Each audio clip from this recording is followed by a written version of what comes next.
నిన్నటి రోజు ఆ సౌరాష్ట్రములో వెలసినటువంటి సోమనాథుడి గురించి మనం కొన్ని విషయాలను విజ్ఞాపన చేసుకుని ఉన్నాం. శ్రీశైలే మల్లికార్జునం జ్యోతిర్లింగములన్నింటిని గురించి ఒక్కసారి శివమహాపురాణాంతర్గతముగా ప్రస్తావన చేయబడిన విషయమే కనుక ఒక్కసారి దాన్ని పరిశీలన చెయ్యాలి అని అనుకున్నాం. శ్రీశైలం సాక్షాత్తుగా మన ఆంధ్రదేశంలోనే కర్నూలు జిల్లాలో వెలిసి ఉన్నటువంటి స్వయంభూలింగమూర్తి ఉన్నటువంటి క్షేత్రం. పైగా విశేషించి అష్టాదశ శక్తిపీఠాల్లో శ్రీశైలంలో ఉన్నటువంటి భ్రమరాంబిక అమ్మవారు ఆ తల్లి శక్తిపీఠం. అంత గొప్ప క్షేత్రం. శ్రీశైల క్షేత్రం గురించి శంకర భగవత్పాదులు చాలా గొప్ప ప్రస్తావన చేశారు. నేను ఎందుకు ఈ మాట అంటున్నానంటే, శంకరాచార్యులు వారు సాధారణంగా క్షేత్రాల గురించి స్తోత్రాలలో అంతగా స్పృశించినట్లు మనకు కనపడదు. కానీ వారు శివానందలహరి చేస్తూ మధ్యలో ఉన్నటువంటి శ్లోకాన్ని శ్రీశైలం గురించి ఆయన మాట్లాడారు. సంధ్యారంభ విజృంభితం శృతిశిరస్థానాంతరాధిష్ఠితం అంటూ. సంధ్య అన్న మాటకు అసలు అర్థం ఏమిటండి? సంధ్య అంటే రెండిటికి మధ్యలో ఉన్నది సంధ్య. చీకటి వెళ్ళిపోయి వెలుతురు వస్తోందనుకోండి, దాన్ని ప్రాతఃసంధ్య అని పిలుస్తాం. అంటే ఉదయవేళలో ఏర్పడినటువంటి సంధ్య. అలాగే సాయంకాలం వేళ వెలుతురు వెళ్ళిపోయి చీకటి వస్తోందనుకోండి, సాయం సంధ్య అని పిలుస్తాం. రెండిటి మధ్యలో ఉన్నదాన్ని సంధ్య అని పిలుస్తాం. సంధ్యారంభ విజృంభితం అన్న శ్లోకం కూడా మధ్యలోనే ఉంది శివానందలహరికి. అది కాకతాళీయమా? శంకరాచార్యుల వారు ఏదైనా చెప్పాలని అనుకుంటున్నారా అందులో? ప్రత్యేకించి ఆ శ్లోకంలో శంకరాచార్యుల వారు శ్రీశైలంలో ఉన్నటువంటి మల్లికార్జునుడి గురించి ప్రస్తావన చేశారు. ఎందుచేత అంటే, సంధ్యారంభ విజృంభితం శృతిశిరస్థానాంతరాధిష్ఠితం సప్రేమ భ్రమరాభిరామమసకృచ్ఛత్వాసనాశోభితం అంటూ భ్రమరాంబిక అమ్మవారి యొక్క నామాన్ని అందులో ఉటంకించారు. శివాలింగితం అని పూర్తి చేస్తూ పార్వతీదేవి చేత ఆలింగనము చేయబడిన స్వరూపంగా దర్శనం చేశారు ఆయన. ఇందులో మీరు తెలుసుకోవలసినటువంటి రహస్యం ఒకటి ఉంది. సంధ్య అన్న మాటయే ఆత్మ. మీరు జాగ్రత్తగా పరిశీలన చేయండి. ఎందుచేతంటే సంకల్పము వికల్పము అని రెండు ఉంటాయి. ఇది మనస్సు చేసేటటువంటి పని. ఒకే వస్తువుని గురించి నిరంతరంగా ఆలోచన చేసిందనుకోండి మనస్సు, దాన్ని ధ్యానము అంటారు. సాధారణంగా ఇది మనం ఎప్పుడు చేస్తామంటే, మీకు తెలియకుండా మీరు చేసేస్తుంటారు ధ్యానం. మామూలుగా మీకు విషయం ద్యోతకం అవుతోందనుకోండి, లోపల ఎటో చూస్తూ ఏదో మాట్లాడుతూ చెప్పేస్తారు. మీకు విషయం జ్ఞాపకంలోకి రాలేదనుకోండి, మొన్నను మీకు ఏదో పని చెప్పాను, ఏం చెప్పానండి అని బయట చూడరు, ఏం చెప్పాను అని కళ్ళు మూస్తారు.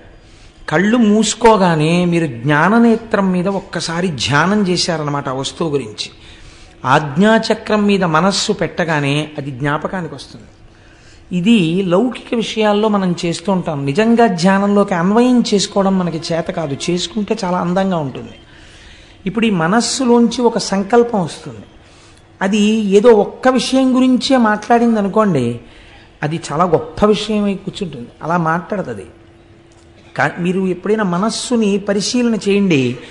అది ఏం చేస్తుందంటే, మీరు దాన్ని స్వేచ్ఛగా విడిచిపెట్టి ఓ 10 నిమిషాలు ఇది ఇప్పటిదాకా ఏం చేసిందని వెనక్కి తిరిగి చూడండి.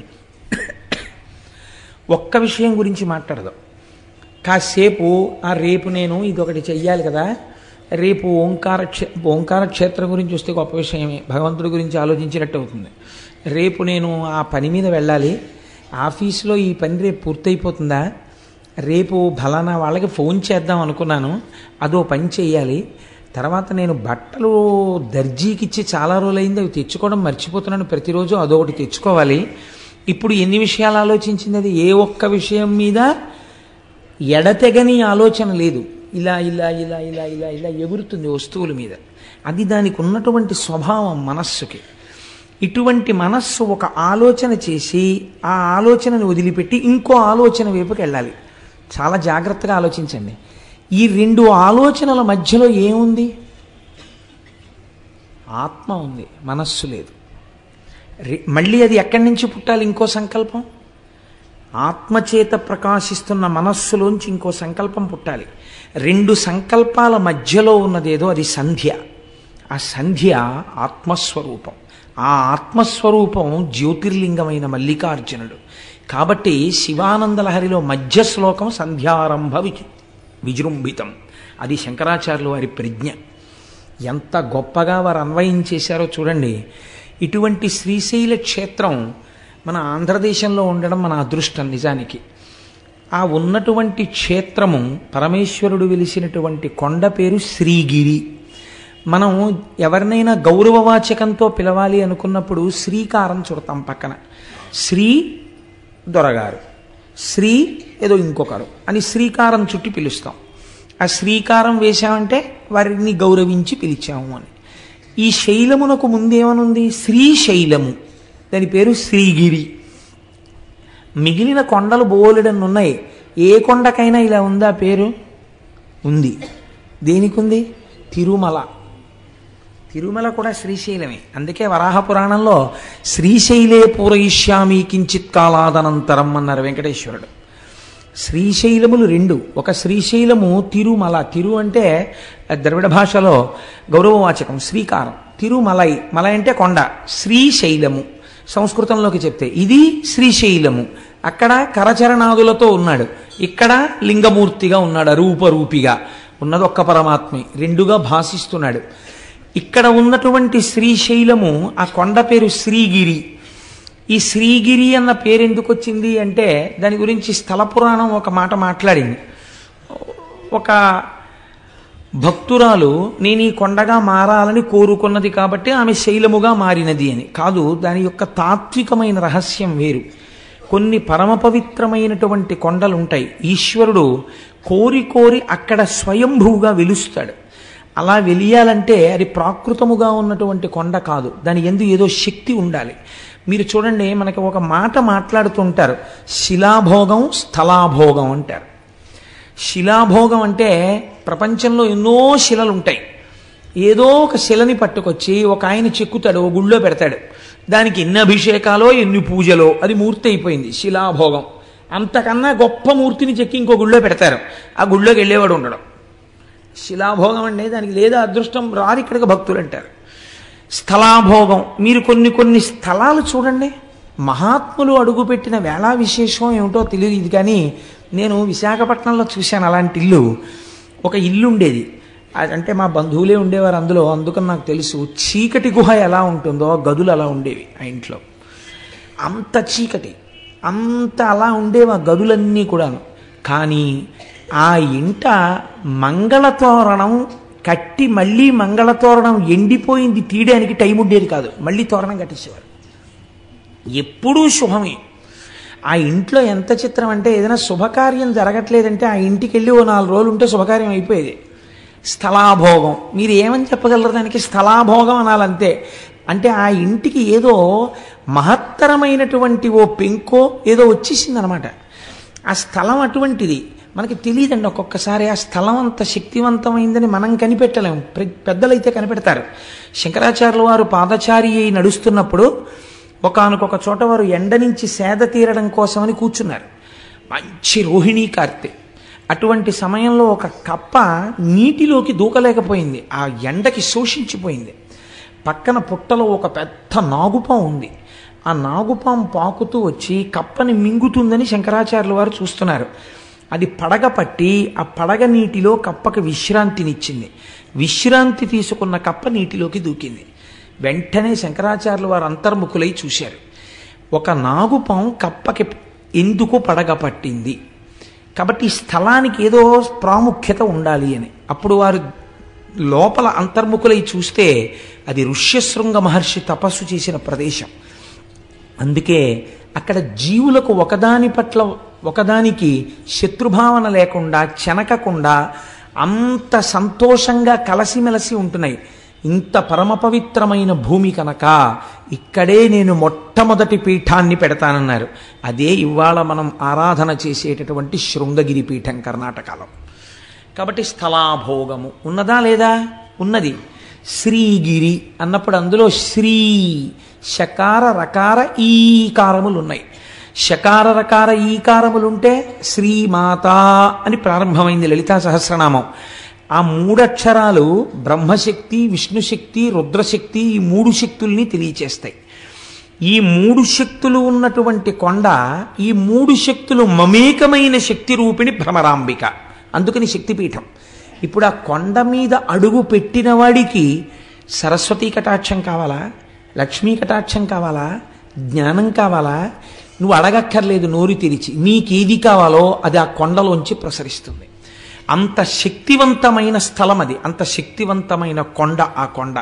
అందుకే శంకరాచార్యులు వారు యోగరత్నావళి స్తవంలో ఓ మాట అంటారు, శ్రీశైల శృంగే వివిధ ప్రసంగే శేషాద్రి శృంగే సదా వసంతం తమర్జునం మల్లిక పూర్వమేనం శ్రీశైల శృంగ కుహరేషు కదోపలప్స్యే గాత్రం యదా మమలతాః పరివేశయంతి కర్ణే యదాః విరచయంతి ఖగాశ్చ నీడాస్ అంటూ సిద్ధిం తథావిధ మనోవిలయం సమాధౌ అన్నారు.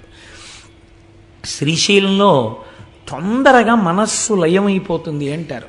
అక్కడికి వెళ్ళి జపం చేసుకుందాం అనుకున్న వాళ్ళకి, అక్కడికి వెళ్ళి కూర్చుని మాకు ఒక ఆఫీసర్ గారు ఉండేవారు, ఇప్పుడు నాకు పుష్పమాల వేశారే, ఆ వారు చేసిన ర్యాంక్కి సమానమైన ర్యాంకు, ఆ డిప్యూటీ మేనేజర్ క్వాలిటీ కంట్రోల్ అని మా ఆఫీసులో ఒక పరమ గౌరవనీయమైన పదవి, ఒక జిల్లా స్థాయి అధికారి. ఆయన పేరు అరుణ జటేశ్వరుడు, చాలా గొప్ప పేరు, ఎక్కడ ఉండదు అసలు. ఆయనే అరుణ జడాయ్ అని పిలుస్తుండేవారు. ఆయన పరమభక్తుడైన ఆయన శ్రీశైల క్షేత్రానికి వెళ్ళి భ్రమరాంబ అమ్మవారి దేవాలయపు గోడల దగ్గర కూర్చుని రుద్రాన్ని పారాయణ చేసి వస్తుండేవారు. అందుకే మహానుభావుడు ఒక పువ్వులా పనిచేసి ఒక పువ్వులా వెళ్ళిపోయారు ఆయన. మొన్ననే నాకు ఫోన్ చేశారు, ఈ మాట ఎప్పుడైనా వీలైతే ఒకసారి సభకి పిలిపిస్తాను వారిని, ఒకసారి రండి చెన్నై నుంచి అని. నేను ఎందుకు ప్రస్తావన చేశానంటే అక్కడ తొందరగా మనస్సు లయం అవుతుంది. సిద్ధిం తథావిధ మనోవిలయం సమాధౌ గాత్రం యదాహ మమలతాః పరివేశయంతి అంటారు శంకరాచార్యుల వారు. మీ మనస్సు లయమైపోతే మీకు బాహ్య ప్రపంచంతో సంబంధం ఉండదు. మీకు బాహ్య ప్రపంచంతో సంబంధం లేదు అని ముందు ఎవరు నమ్మాలి? తీగలు నమ్ముతాయి. తీగలు నేను వెళ్ళిలా కూర్చున్నా నన్ను చుట్టుకో, వీళ్ళు లేచి వెళ్ళిపోతాడని చుట్టుకోదు. కానీ ఒక కర్రపుల్ల ఇలా ఉందనుకోండి, తీగ వచ్చి చుట్టుకుంటుంది. అలాగే శ్రీశైలమునందు తొందరగా సమాధిలోకి వెళ్ళిపోతారు కాబట్టి అక్కడ తీగలు అల్లుకుని ఉంటాయిట. ఎన్ని ఓషధులకు ఆలవాలము శ్రీశైల పర్వతం. అసలు అన్నింటికన్నా ఆశ్చర్యం అండి, శ్రీశైలానికి దగ్గరలో ఒక క్షేత్రం ఉంది, అక్కడ అమ్మవారు ఉన్నారు, సిద్ధేశ్వరం అనుకుంటాను నాకు జ్ఞాపకం ఉన్నంత వరకు. మీరు అమ్మవారికి బొట్టు పెట్టచ్చు. అక్కడ మీరు అమ్మవారికి కుంకుమ బొట్టు పెడితే శిలామూర్తిగా ఉండదు, నుదురు మెత్తగా తగులుతుంది, వేలు పెట్టినప్పుడు మీ ఒళ్ళు పులకరిస్తుంది. శ్రీశైలం ఎన్ని రకాల ఉపాసనలకు ఆలవాలము, అంత గొప్ప క్షేత్రం శ్రీశైలం. అటువంటి శ్రీశైలంలో ఆ శ్రీశైల పర్వతం మీద పరమశివుడు స్వయంభూమూర్తిగా వెలిశాడు. మీరు చూడండి, ఎందుకు వెలియాలి? ఏదో కారణం ఉండాలి కదండి. నిన్న సౌరాష్ట్రే సోమనాథంచ ఒక కారణం కనపడింది, ఇక్కడ కూడా ఒక కారణం ఏమైనా ఉందా అంటే శ్రీశైలంలో ఎందుకు పరమశివుడు వెలయవలసి వచ్చింది అన్న దాని గురించి పెద్దలు ఒక హేతువుని చెప్తారు. క్రౌంచేన పర్వతే దూరంగతే తస్మిన్ స్వపుత్రకే తేచ తత్ర సమాసీనౌ జ్యోతిరూపం సమాశ్రితౌ పుత్ర స్నేహాతురౌ తవ్వై శివౌ పర్వణి పర్వణి దర్శనార్థం కుమారస్య స్వపుత్రస్య గచ్చతః అమావాస్యాం దిశే శంభు స్వయం గచ్చతి తత్ర పౌర్ణమాసే దినే తత్ర పార్వతీ గచ్చతి ధ్రువం. మీకందరికీ తెలుసున్నటువంటి విషయమే, గణాధిపత్యం ఎవరికి ఇవ్వాలి అని నిర్ణయం చెయ్యవలసి వచ్చినప్పుడు శంకరుడు తన ఇద్దరు కుమారులను పిలిచి ఎవరు భూమండలానికి అంతటికీ తొందరగా ప్రదక్షిణం చేసి వస్తారో వారికి నేను పట్టాభిషేకం చేస్తాను, వారికి నేను గణాధిపత్యం ఇస్తాను అన్నారు. అంటే గబగబా బయలుదేరాడు సుబ్రహ్మణ్యేశ్వర స్వామి. వారిది నెమలి వాహనం కాబట్టి గబగబా వెళ్ళి భూమండలంలో ఉన్న దేవాలయాలన్నిటినీ దర్శనం చేసుకుంటూ వస్తున్నాడు. ప్రదక్షిణం అంటే అది బాగా గుర్తుపెట్టుకోండి. సాధారణంగా మనం ఈ కథని కథగా చెప్పేస్తాం. ఆయన ఏమన్నాడు పరమశివుడు? ప్రదక్షిణం చేసి రమ్మన్నాడు. ప్రదక్షిణం చేసి రమ్మంటే గుళ్ళల్లోకి ఎందుకంటే సుబ్రహ్మణ్యేశ్వర స్వామి వారు గిరగిరా తిరిగేసి వచ్చేయకూడదు ఏంటి? ఓ విమానం తిరిగేసినట్టు ఏరియల్ వ్యూ అంటాం కదా మనం, అలా నెమలి వాహనం ఎక్కి అలా తిరిగిలా వచ్చేస్తే బాగుంటుంది కదా. ప్రతి గుళ్ళోకి వెళ్ళాడు ఆయన. ప్రతి గుళ్ళోకి వెడితే ఆయనకి ఏం కనపడేదంటే ఈయన గుళ్ళోకి వెళ్ళేటప్పటికీ విఘ్నేశ్వరుడు బయటికి వెడుతున్నట్టు కనపడేది. అయ్యో అన్న ఇదేంట్రా నాకన్నా ముందే బయటికి వెళ్ళిపోతున్నాడు, ఎలా వెళ్ళిపోతున్నాడు రా అనుకునేవాడు ఆయన. ప్రతి గుళ్ళోనూ ఈయన వెళ్ళడం, ఆయన బయటికి వెళ్ళడం. అదేంటి, ఎందుకు అసలు సుబ్రహ్మణ్యుడు గుళ్ళల్లోకి తిరగడం? ఆయన చెప్పాడా పరమశివుడు నువ్వు గుళ్ళల్లోకి వెళ్ళిరా, భూమండలం మీద ఉన్న గుళ్ళన్నీ చూసిరా అని చెప్పాడా, ప్రదక్షిణం చేసిరా అని చెప్పాడా?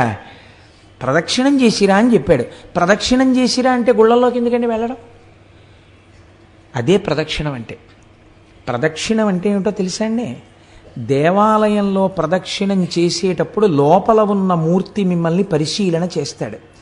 నన్ను నమ్ముకున్నటువంటి మహాభక్తులందరూ నా దేవాలయంలో కొలువు తీరి ఉన్నారు, వీరికి నమస్కరించి వీరి అనుగ్రహంతో నా దగ్గరికి వస్తాడా, వీళ్ళంతటి వాళ్ళు వీళ్ళెందుకని నా దగ్గరికి వస్తాడా చూద్దామని వీళ్ళని వదిలి లోపలికెళ్ళిన వాడిని చూడగానే ఇలా మొహం తిప్పుతాట పరమేశ్వరుడు.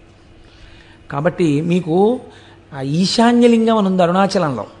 అరుణాచలంలో ఈశాన్యలింగం దగ్గర నందీశ్వరుడు ఇలా ఉండడు, ఇలా ఉంటాడు. మొన్న మేము వెళ్ళినప్పుడు ఆయన ఎందుకు అలా మొహం పక్కకి తిప్పుకుని ఉన్నాడు అని అడిగితే ఆయన తమిళంలో చెప్తే ఏదో వచ్చిన వాళ్ళు ఎవరో దాన్ని తర్జుమా చేశారు. ఒక మహాభక్తుడు, ఒక ఆయన, కొంతమంది భక్తులు పల్లెటూరు నుంచి వచ్చారు కానీ వాళ్ళు పరమభక్తులు. వాళ్ళు వచ్చి దర్శనం చేసుకుందాం అంటే నంది అడ్డొచ్చింది. అడ్డొస్తే వాళ్ళు శివుడికి చెప్పారు, ఈశ్వర నీ దర్శనం చేసుకుందాం అంటే నంది అడ్డొస్తోందని. ఆయన అన్నాడు, నా భక్తులకు కనపడే వరకు కాసేపు మొహం అలా పక్కకి తిప్పన్నాడు. అందుకని ఇలా పెట్టాడు ఆయన. మళ్ళీ నువ్వు ఇటు తిప్పచ్చు అనలేదు, ఏమో ఇలాంటి వాళ్ళు ఇంకా వస్తారేమో అలా ఉండు కాసేపు అన్నట్టే లెక్క. అందుకని అలాగే ఉన్నాడు ఈశాన్యలింగం. కాబట్టి చూడండి, భక్తుల పట్ల ఆయన ఎంత ప్రీతి వహించి ఉంటాడో చూడండి. లోపల భక్తి ఉంటే ఆయన దాన్ని గమనిస్తాడు. ప్రదక్షిణం అంటే దేవాలయాలలోకి వెళ్ళి చేసినది ప్రదక్షిణం. అరుణాచల శైలమునకైనా సరే అరుణగిరి ప్రదక్షిణం చేసేటప్పుడు దేవాలయాల్ని విడిచిపెట్టి మీరు కొండ చుట్టూ తిరిగితే అది ప్రదక్షిణం అవుతుందని నేను అనుకోవట్లేదు. ఎందుకంటే అలా శాస్త్రం మాట్లాడలేదు కనుక. లేకపోతే తలుపులు తీసి అర్ధరాత్రి వేళ కూడా లింగ దర్శనం అయ్యేటట్టుగా అరుణాచలంలో ఎందుకు ఉంచుతున్నారు? మీరు వెళ్లితేనే ప్రదక్షిణం పూర్తవుతుందని. మీరు వదిలిపెడితే ప్రదక్షిణం ఎలా అయింది? అది మీరు దేవాలయ సహితంగా చేసిందే ప్రదక్షిణం. మీరు లోపల తిరిగినప్పుడు కూడా ఆళ్వారులు ఉంటారు విష్ణువాలయం అయితే, నాయనారులు ఉంటారు శివాలయం అయితే, మీరు ప్రదక్షిణ పురస్సరంగా వెళ్ళాలి. చాలామంది ప్రధాన దేవత దగ్గరికి వెళ్ళి వస్తారు, దానివల్ల ఈశ్వర అనుగ్రహం కలుగుతుందని నేను అనుకోవట్లేదు. మీకు భూమండల ప్రదక్షిణంలో విఘ్నేశ్వరుడు చేసిన ప్రదక్షిణమే దానికి ప్రమాణం. ఇంతలోకి ఆయన పాపం పోన్లే అన్నయ్య కన్నా ముందుకెడతానేమో అని పరిగెత్తాడు కైలాసం దగ్గరికి వచ్చాడు. ఈయన ఏం చేశాడు? గణపతి నిజంగా వెళ్ళారు ఆయన సూక్ష్మంలో మోక్షం అంటారు చూసారా, అటువంటిది ఒకటి చేశాడు. అన్ని వేళలా చెయ్యకూడదు, ఎప్పుడు నిజంగా మీరు చేయలేరో అప్పుడు చెయ్యాలి దాన్ని. శ్రీరామ రామ రామేతి రమే రామే మనోరమే సహస్రనామ తత్తుల్యం రామనామవరాననే నిజమే. శ్రీరామ శ్రీరామ శ్రీరామ అంటే విష్ణు సహస్రం చెప్పినట్టు. అందుకని పూజంతా మానేసి 3 మాటలని వెళ్ళిపోతానంటే కుదరదు. నిజంగా మీకు అంత టైం లేని పరిస్థితి వచ్చినప్పుడు శ్రీరామ శ్రీరామ శ్రీరామనమని. పాపం నెమలి వాహనము లేదు, స్థూలకాయం ఎలక వాహనం, నేను తిరగలేనేమో అనుకుని అన్ని విధాలా బేరీజు వేసుకున్నప్పుడు ఆయన ఏం చేశాడంటే, నాన్నగారు తల్లిదండ్రులకు చేసినటువంటి ప్రదక్షిణం భూమండలానికి చేసిన ప్రదక్షిణంతో సమానం, కాబట్టి నేను మీకే ప్రదక్షిణం చేసి మీకే నమస్కరిస్తున్నాను, అశక్తుడను కనుక. ఈయన అశక్తుడే, అలా సుబ్రహ్మణ్యుడితో సమానంగా వెళ్ళడానికి ఎవరు అంగీకరించాలి? సర్వజ్ఞుడైన శంకరుడు అంగీకరించాలి. ఈ బుద్ధి కుశలత ప్రదర్శించాడు, గణాధిపత్యం ఇచ్చారు. చిన్నపిల్లలకి మంకుతనం ఉంటుంది కదండి, అందులో నువ్వు ఓడిపోయావురా అన్నారనుకోండి చాలా బాధగా ఉంటుంది. అంతవరకు ఎందుకంటే ఓ బస్సులో ఆడపిల్లలు మగపిల్లలు కలిసి వెళ్తున్నప్పుడు అంత్యాక్షరి పెట్టి గెలిచారని మగపిల్లలకి ప్రైజ్ ఇస్తే పెద్ద అల్లరైపోతుంది. ఆడపిల్లలకి ఇస్తే మగపిల్లలందరూ మొహాలు ముడిచేసుకున్నారు మేము మనం వెళ్ళినప్పుడు. అంటే అదో ముచ్చట అనుకోండి. ఎందుచేత అంటే ఓడిపోయావు అనేటప్పటికీ అది జీర్ణం కాదు, ఆ మాట వాళ్ళు అంగీకరించలేరు. అందుకే మనం ఇంగ్లీష్లో దానికి ఒక చమత్కారమైన మాట రన్నర్స్ అప్ అని పెట్టారు. ఏమిటో అంటే ఓడిపోయిన వారు అని అనకుండా ఇదేంటి, వీరిని గెలిచిన వారు వారు, వారిని గెలిపించిన వారు వీరు అని ప్రైజ్ ఇచ్చారనుకోండి, బహుశా సంతోషిస్తారేమో, ఓ మర్యాద ఉంది కాబట్టి. కనుక ఇప్పుడు సుబ్రహ్మణ్యుడు ఓడిపోయాడు, పెద్ద ఆయన గెలిచాడు, అందుకని వాడికి నేను పట్టాభిషేకం చేస్తున్నాను రా అన్నారు. అంటే అది అంగీకరించలేని అజ్ఞాని సుబ్రహ్మణ్యుడు కాడు. కానీ నాన్నగారు ఎలా అయినా ఈ ధర్మ సూక్ష్మం ఒకటి ఉంది శాస్త్రంలో అని చెప్పేసి అంగీకరించేసి ఆ అన్నయ్యకి చేసేశారు. అన్నయ్యకి చేసేశారని ఆయన బాధ కాదండో, అన్నయ్యకి చేసేశారని బాధ అయితే రావణాసురుడు కుబేరుడి మీద యుద్ధానికి వెళ్ళినట్టు యుద్ధానికి వెళ్ళాలి. ఆయనకి అది కాదు బాధ. ఓటమి వలన కలిగినటువంటి చిన్ని అక్కసు. చంటి పిల్లాడు కదండి సుబ్రహ్మణ్యుడు అంటే. ఆ మాత్రం లేకపోతే అందమే ఉంటుందండి పిల్లల దగ్గర. 70 ఏళ్ళు వచ్చినా పిల్లాడు అమ్మ దగ్గరికి వెళ్ళినప్పుడు అమ్మే, నాన్నగారి దగ్గరికి వెళ్ళినప్పుడు నాన్నగారే. పిల్లలు తల్లిదండ్రుల దగ్గర అలాగే ఉంటారు. అందుకని చిన్న కోపం వచ్చింది. కోపం వచ్చి నేను వెళ్ళిపోతున్నానని వెళ్ళిపోయాడు. ఎక్కడికి వెళ్ళిపోయాడు? ఎక్కడికి వెళ్ళిపోయినా తెలుస్తుంది వాళ్ళకి. వాళ్ళకి తెలియదేమిటి సర్వజ్ఞులు పార్వతీ పరమేశ్వర్ల కనుక చూశారు ఎక్కడికి వెళ్ళాడు వీడని. ఇంట్లో ఫంక్షన్ అయిపోయింది, పట్టాభిషేకం. ఓసారి వీడి దగ్గరికి వెడదాం రమ్మని కబురు చేశారు. రే నాన్న వచ్చి అదేమిట్రా, నేను రాను అన్నాడు. పిల్లలు చూడండి మూతి పుడుచుకుని మీద ఎక్కి కూర్చుంటారు. నేను రాను ఇంట్లోకి అంటారు. తండ్రి 2 రెక్కలు ఎత్తి తీసుకొచ్చేయగలడు ఇంట్లోకి, కానీ అలా తీసుకురాడు. వెళ్ళి చాలా బతిమాలతాడు. అందులో ఏముంది? తండ్రి ఓటం ఉందా? తండ్రితనం ఉంది, తల్లితనం ఉంది కదండి.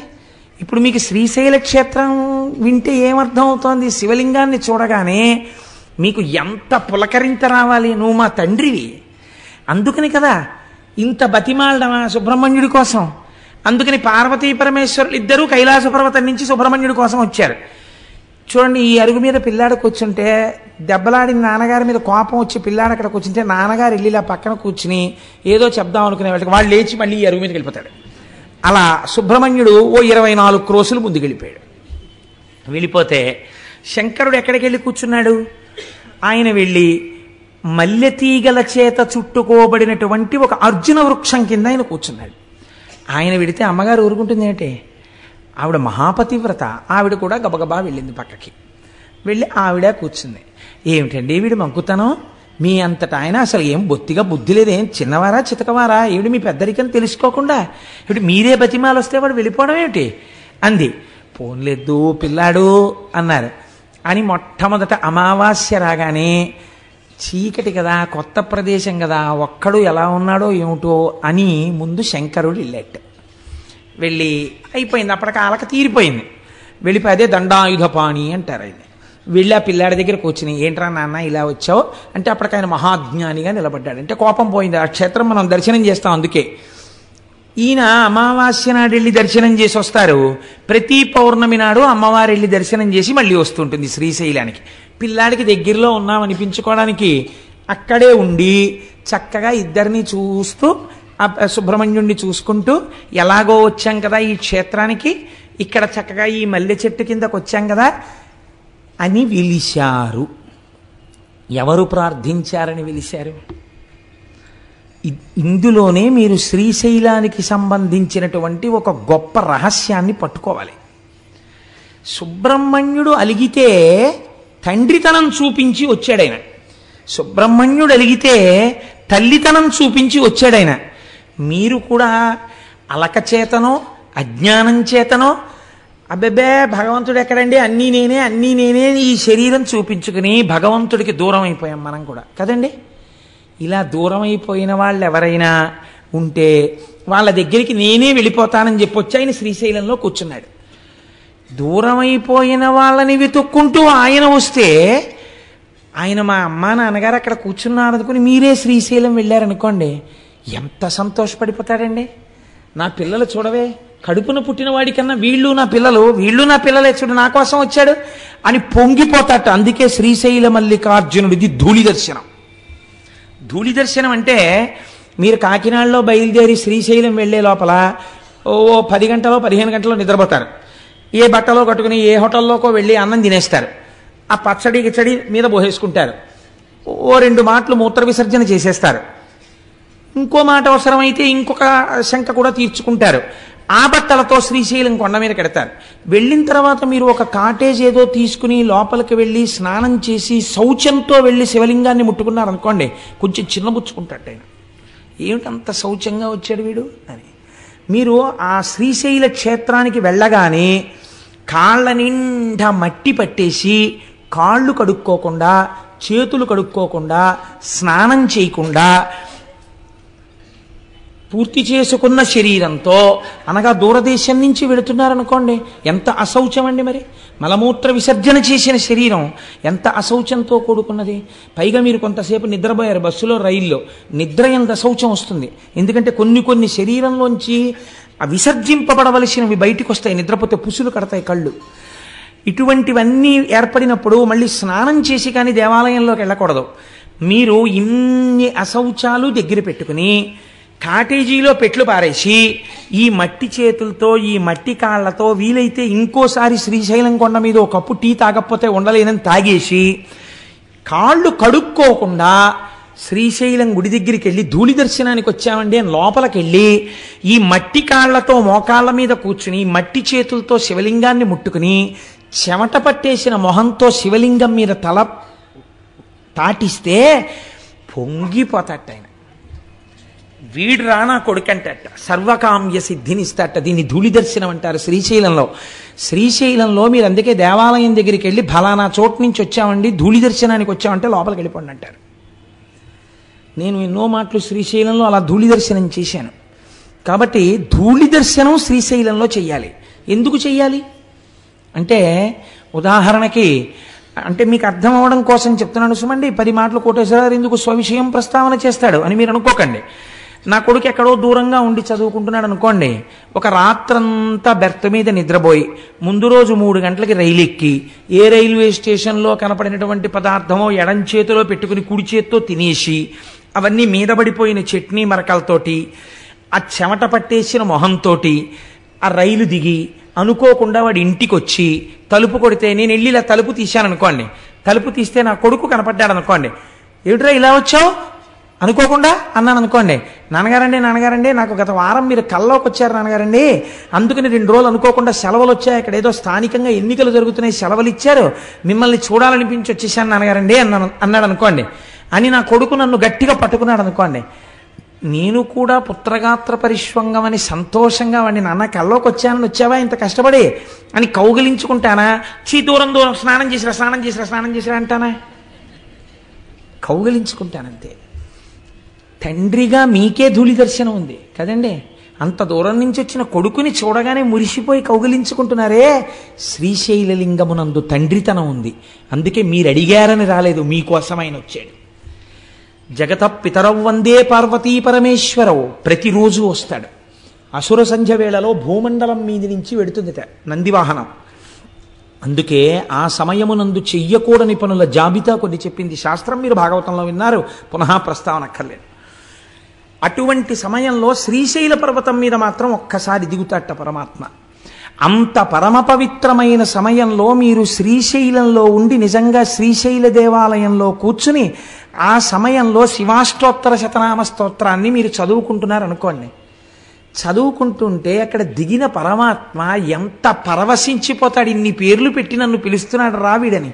గుళ్ళో అక్కర్లేదు, మీరు ఏ కాటేజ్లో కూర్చుని చదివినా సరే మీ జన్మ చరితార్థం అయిపోయినట్టే.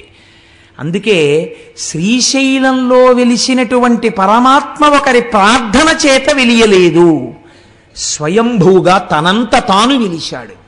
ఎందుకు వెలిశాడు? మీకు నాకు తల్లిగా తండ్రిగా వెలిశాడు ఆయన. అందుచేతనే అక్కడ ధూళి దర్శనం ఇచ్చాడు.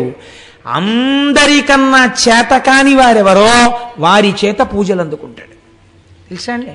ఇప్పుడంటే లేదండి. ఇప్పుడు ఒక్కొక్కటి మోడర్నైజ్ అయిపోయి దేవాలయాలు కూడా కొంచెం ఇదిగా ఉంది. కానీ నేను ఒకనొకప్పుడు ఇంటర్మీడియట్ చదువుకునే రోజుల నుంచి, అనగా ఇంచుమించు 1973-75 ప్రాంతాల నుంచి శ్రీశైలం వెళ్ళినటువంటి సందర్భాలలో సుప్రభాత దర్శనం కోసమని వెంపర్లాడి పరిగెత్తేవాడిని. ఆ రోజుల్లో చెంచులు వచ్చేవారు. చెంచులు వచ్చి ఎంతంత డప్పు నిజంగా. నేను నా భార్య నా పెళ్ళయిన తర్వాత కూడా అస్తమానం శ్రీశైలం వెళ్ళేవాళ్ళం. పెద్ద డప్పులు, ఇంతంత డప్పులు పట్టుకొచ్చి పెట్టుకుని అర్చక స్వాములు ప్రాతస్మరామిగ ననాద మనాద బంధుం సింధూరపూరప దిశోభిత గండ యుగ్మం ఉద్దండ విఘ్న పరిఖండ నచండ దండ మాఖండలాది సురనాయక బృందవంత్యం అన్న సుప్రభాతం చదివి తెర తీసి శివలింగ దర్శనం అయ్యే ముందు ఎవ్వరూ చూడకండి, ముందు దర్శనం నందికే నందికే నందికే అని చెప్పేవారు. తెర తీయగానే నిజంగా ఈ చెంచులు ఆనందంతో వాయించేవారు. వెన్నుపాములోంచి పులకరింతలు వచ్చేసేవి నిజంగా ఆ వాయిద్యాలు వింటుంటే. అంత సంతోషంతో మల్లన్న మల్లన్న ఓ చెవిటి మల్లన్న మల్లన్న మల్లన్న ఓ చెవిటి మల్లన్న నరిచేవారు. ఆయనకు అదో పేరండి, చెవిటి మల్లన్న నరిస్తే పొంగిపోతాట శ్రీశైలం వెళ్ళి. భగవంతుడికి ఏమైనా మంచి పేర్లు ఉంటాయి, ఓ శివ అంటారు, ఓ శంకర అంటారు, చెవిటి మల్లన్న ఏమిటండి? అక్కడికి వెళ్ళోసారి ఓ చెవిటి మల్లన్న విన్నావా అంటే పొంగిపోతాట ఆయన. ఆయనకి అదో పేరు శ్రీ మల్లికార్జునుడికి. ఎక్కడైనా విన్నారా మీరు ఇటువంటి చేష్టితం? ఏమిటి సౌలభ్యం పరమాత్మది అంటే, ఒక భక్తుడొకడు నువ్వు నన్ను రక్షించి కాపాడు సుమా అన్నాడు, ఏమీ తెలియని అమాయకపు భక్తుడు. అలాగే ఉంది శివలింగం. బయటికి వచ్చి మళ్ళీ చెప్పాడు, నేను చెప్పింది విన్నావా, నిన్ను నమ్ముకుని వచ్చాను తండ్రివని, చెయ్యాలి సుమా అన్నాడు. అలాగే ఉంది శివలింగం. విన్నాడా అని అనుమానం వచ్చింది. లోపలికి జనం వెళ్తున్నారు వస్తున్నారు, నేను చెప్తున్నాను విన్నాడంటావా, ఓ చెవిటి మల్లన్నా విన్నావా అన్నాడు. వెంటనే బాబాయ్ వీడు ఇంకో మాట అనకుండా తీర్చేద్దామని ఆ కోరిక తీర్చేసేట. అప్పటి నుంచి ఇప్పటి వరకు చెవిటి మల్లన్న అన్న బాబాయ్ విన్నాను రోయ్ అంటట. తండ్రిని చూడండి మీరు, తండ్రి మహాప్రాజ్ఞుడు, అందరి చేత నమస్కరింపబడేవాడు, లోకపూజితుడు. అటువంటి తండ్రి కుర్చీలో కూర్చుని ఉంటాడు. ఆయనతో మాట్లాడడానికి పెద్దలైన వారు వచ్చి గదిలో కూర్చుని ఉంటారు, వాళ్ళతో మాట్లాడుతుంటాడు. ఓ 3 ఏళ్ల మనవడు, వాడికి ఏం తెలియదు, వచ్చి తాతగారండి తాతగారండి అంటే, లేకపోతే కొడుకు అనుకోండి పోని, నాన్నగారండి నాన్నగారండి నాన్నగారండి అని పిలుస్తాడు. ఉండు ఉండు మాట్లాడుతున్నాను కదా కాసేపు అలా ఉండు అంటాడు తండ్రి. వాడు చూసి తండ్రి ఎంతకీ వింటలేదని ఆ కుర్చీ మించి మెల్లిగా ఏదో కొండెక్కేసినట్టుగా పొడుగాటి కాలు మించి తొడ మీదకి ఎక్కేసి ఇలా కంఠం పట్టుకు నిలబడితే పడిపోతామని తండ్రి ఇలా వాడి నడుం చుట్టూ చెయ్యేసి పట్టుకుంటే ఆయన చెవులో పెట్టి వేలు నాన్నగారండి నాన్నగారండి అని ఆయన మొహం పెట్టుకుని ఇలా అడ్డొచ్చేసి నాన్నగారండి నాన్నగారండి ఉండు నాన్న మాట్లాడుతున్నానా అంటాడు తండ్రి. అంటుంటే ఆఖరికి నాన్నగారండి అని ఇలా కొడతారు. బా ఏమిట్రా అంటాడు తండ్రి. అంతేగాని పోలీస్ స్టేషన్లో కేసు ఎట్టేస్తాడు ఏంటి? ఏమిటి అంటే, నీ చెప్పింది వినరే అంటాడు వాడు. సరే చెప్పు ఏమిటి? ఇంతమందిలో వాడు అంటాడు, ఇందాక నుంచి చెప్పాను మీరు వింటే కదా చూడా అంటే, ఫోన్లేరా చెవుడే చెప్పు ఏమిటి అంటే, మీరు నాకు జామకాయ తెస్తానన్నారు సాయంకాలం, తెస్తానులే తప్పకుండా తీసుకొస్తాను, దిగు వెళ్ళు మీ అమ్మ దగ్గరికి అంటే. అంతేగాని తండ్రి కోపగించేసుకున్నాడా, పోలీస్ స్టేషన్లో కేసు ఎట్టాడా, లేకపోతే తిరిగి కొట్టేశాడా? తండ్రితనం శ్రీశైలంలో కూడా అంతగా ఉంటుంది. సామాన్యమైన తండ్రికే అంత ప్రేమ ఉంటే మా స్వామి శ్రీశైల మల్లికార్జునుడికి ఎంత ప్రేమ ఉంటుందండి. తెలుసున్నవాడు అలా పిలవకూడదు. నా స్వామి పలకగలడని తెలిసి కూడా వెళ్ళి చెవిటి మల్లన్నోయ్ అనకూడదు. కొడుకు పెద్దవాడయ్యాడు, 25 ఏళ్లవాడు అయ్యాడు. నాన్నగారు పెద్దలతో మాట్లాడుతున్నారు, వాళ్ళు వెళ్ళిపోయిన తర్వాత నాన్నగారికి చెప్దాం అనుకోవాలి. అంతేగాని 25 ఏళ్ళు ఒంటికొచ్చి కూడా 2 ఏళ్లప్పుడు నువ్వు నన్ను చెవుడా అన్నావురా అన్నాడని 25 ఏళ్ళు వచ్చినా 10 మందిలోకి వచ్చి మీకు చెవుడా అంటాడా?